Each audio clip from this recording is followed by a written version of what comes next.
disrupting the status quo is hard. In the institutional space, as you know, everything is built to the highest standards and it's built over decades. The folks that have interests along the way are throwing boulders and rocks in your path as well. The evidence has to be overwhelmingly clear that the financial outcome is really worth all of the pain that the current infrastructure providers have to go through to get there. Folks that are going to have to change are, the FMIs, Euroclear, Clearstream, DTCC, the custodial banks, BNY Mellon being the biggest ones they're actually leading the way in some of the thinking around digital custodianship and the like. So they're going to have to change, and it's not easy.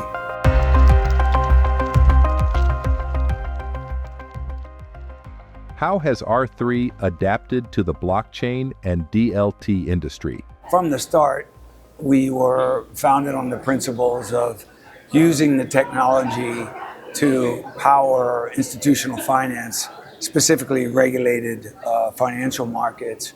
The crypto market was just getting started. There's quite a lack of clarity until very recently, actually, at least here in this country. We were caught up in the hype cycle like everyone else. There's a tremendous amount of growth, and in the early days, before the technology was better understood, it was being used in all sorts of industries. So not just at R3, but as the industry, blockchain seemed to be the cure for just about every ill, and it isn't, But so we had to evolve, and we did that by working very closely with our clients, which are the large banks, central banks, the large FMIs like Euroclear and the Six Group. We've worked closely with DTCC in the past. Very recently, with the change with the Trump administration and more open-mindedness towards digital solutions and crypto, we're seeing it begin to evolve again. And that's what I'm really excited about, which is the next stage from here.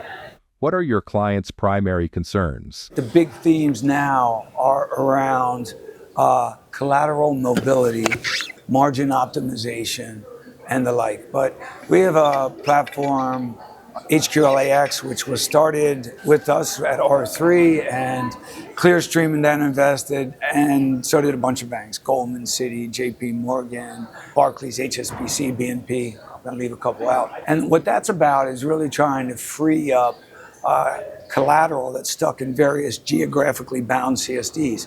But even in the same geography, like in the US, moving collateral from BNY Mellon to JP Morgan isn't easy. So using tokenizing that underlying collateral so that it can move freely about a globe and other ledger-based solutions is probably the hottest thing right now. And interestingly, as we learn more about DeFi, there's interest in interest-bearing instruments like repo and the like.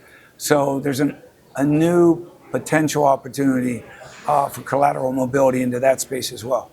What is the first big problem blockchain is going to solve? So over time, digitization of financial instruments so that ownership is in token form or in digital form.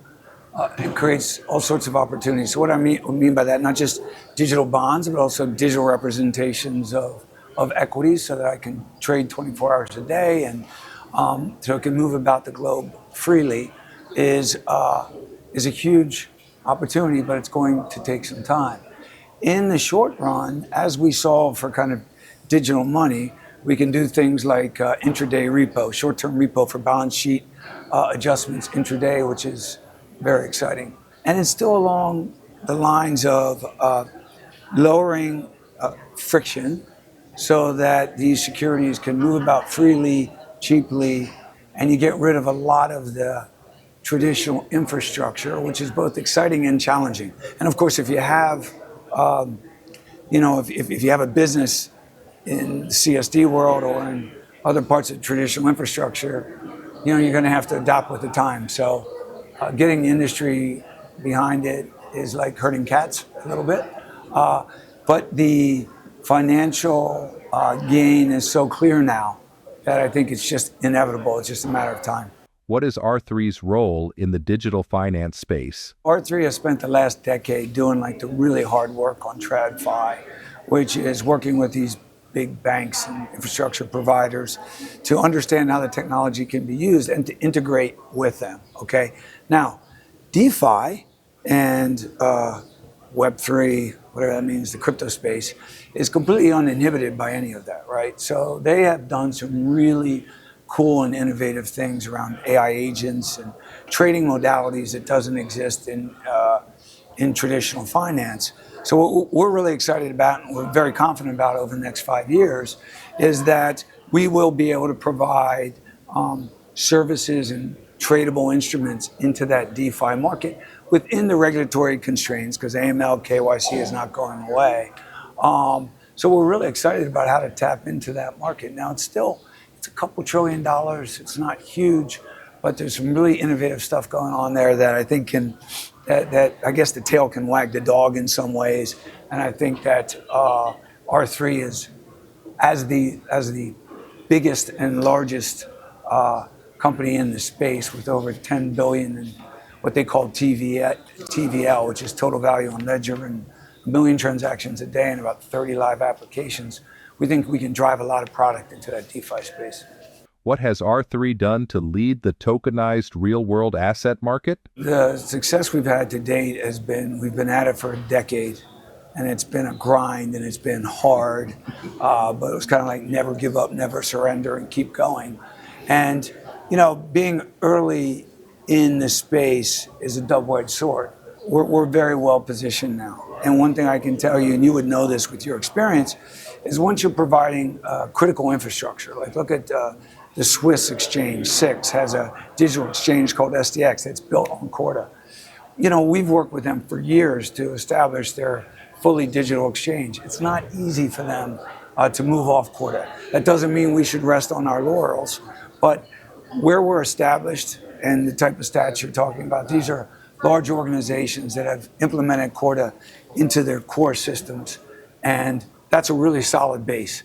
But that's not enough for us. It's really about where we can go next, how we can leverage that base to drive growth through connectivity into the DeFi world, and also through collateral mobility and the likes that we've talked about. Are the rumors that R3 is looking for a sale accurate? There's no intention to sell the company. We're looking at strategic options for the following reason. So we have a central bank digital currency business, okay, which is, we've worked with about 60 different central banks. We have very advanced projects at the moment with the central bank in the UAE, but we have several different projects going on. Some we can talk about, some we can't. That business has to be very protective. It's going to stay on Corda as a private permission ledger. On the asset side of our business, which is about half our business, we're moving towards how can we facilitate that product into the DeFi and crypto space. So how can we interact natively on layer ones? So that is causing us to think strategically about how we would position ourselves going forward.